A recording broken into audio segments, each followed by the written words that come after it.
Assalamualaikum warahmatullahi wabarakatuh. Salam guru penggerak.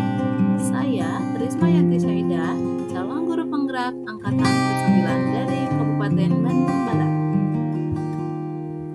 Pada demonstrasi kontekstual modul 1.4 ini, kita akan membahas tentang segitiga restitusi.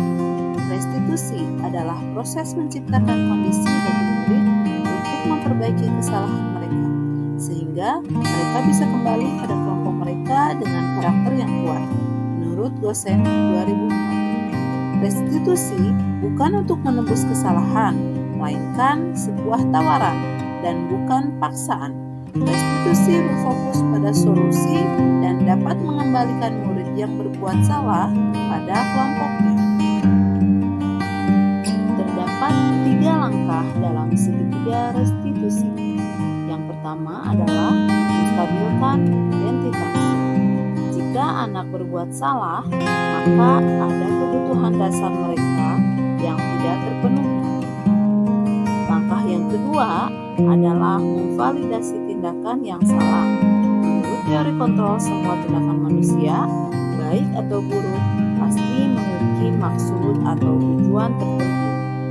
Dan langkah yang ketiga yaitu menanyakan keyakinan.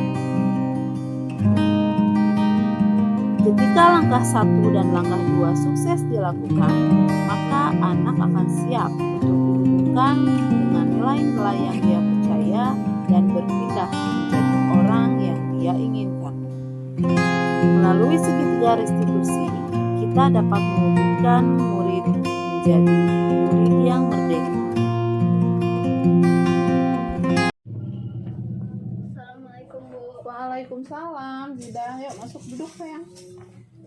Zidan, apa kabar hari ini? Baik Bu. Alhamdulillah baik ya. Zidan tahu nggak kenapa ibu panggil Zidan ke sini? Tidak tahu Bu. Tidak tahu ya. Ibu ceritakan sedikit ya. Tadi ada teman Zidan yang bercerita ke ibu. Katanya saat ulangan matematika, Zidan melihat hasil kerjanya Zikri. Betul tidak? Iya benar Bu. Kalau misalkan Zidan melihat hasil kerjanya Zikri, itu artinya apa? Mencontek Bu. Mencontek. Mencontek itu perlakuan baik atau tidak? Tidak Bu. Tidak ya. Zidan tahu kalau mencontek itu bukan perlakuan yang baik, berarti mencontek itu adalah suatu kesalahan. Setiap orang pernah melakukan kesalahan. Itu adalah hal yang wajar ya Nak ya. Ibu juga pernah melakukan kesalahan. Tidak apa-apa.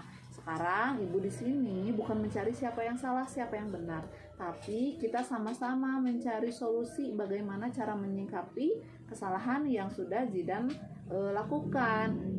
Di sini permasalahan yang Zidan lakukan adalah mencontek saat ulangan matematika ya. Sekarang ibu mau tahu, Zidan cerita kenapa Zidan mencontek. Karena kemarin aku bermain sama teman-teman.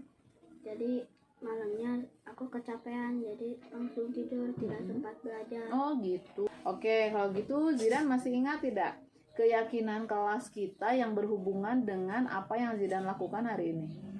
Tahu Bu. Apa? Harus jujur Bu. Harus jujur dalam bertindak ya. Nah, menurut Zidan mencontek itu jujur tidak? Tidak Bu. Tidak ya. Sekarang Zidan tahu mencontek itu bukan perilaku jujur. Sedangkan kejujuran itu penting dalam kehidupan kita ya.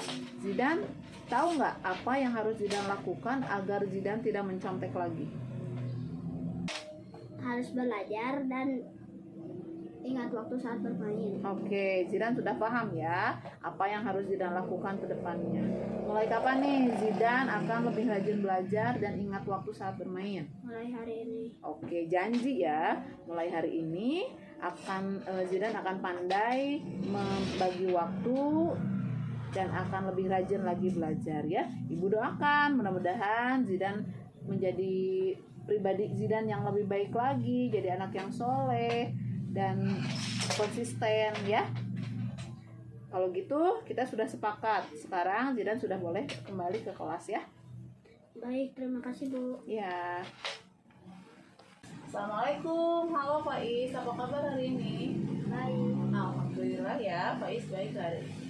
Faiz tahu nggak kenapa Bu Ima panggil Faiz ke kantor di jam istirahat? Tahu. Kenapa?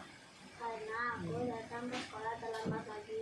Oke, betul, karena Faiz datang ke sekolahnya terlambat lagi. Tapi tidak apa-apa ya. Ibu juga pernah terlambat datang ke suatu tempat dan berbuat kesalahan itu adalah hal yang wajar ya yang kita lakukan. Tapi Bu Ima mau tahu, Faiz kenapa datang ke sekolahnya terlambat lagi? Karena aku begadang makan sama teman-teman. Jadi tidur kemalaman dan bangunnya kesiangan. Oh gitu, jadi tadi malam Faiz begadang. Iya. Memangnya Faiz tidak dimarahi sama mama Faiz? Tidak, karena mama tidak tahu soalnya aku mainnya secara sembunyi-sembunyi. Oh seperti itu.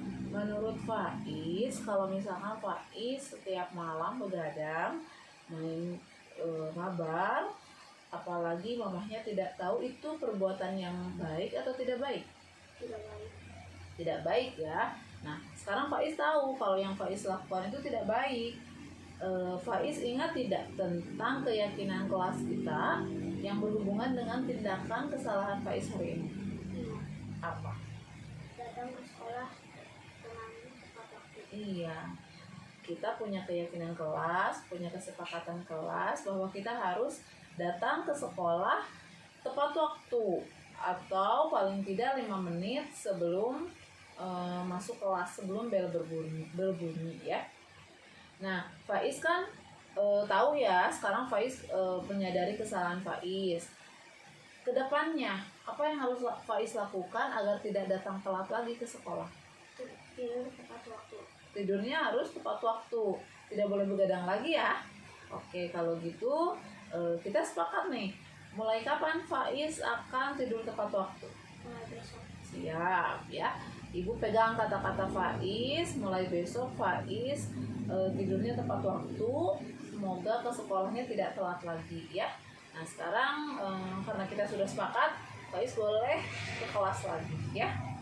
Terima kasih, Bu. Iya, sama-sama. Assalamualaikum warahmatullahi wabarakatuh. Saya telah melakukan kesalahan di sekolah, tetapi Bu Trisma tidak menghukum saya, malah memberi solusi dengan bahasa yang lemah lembut. Terima kasih Bu Trisma. Wassalamualaikum warahmatullahi wabarakatuh.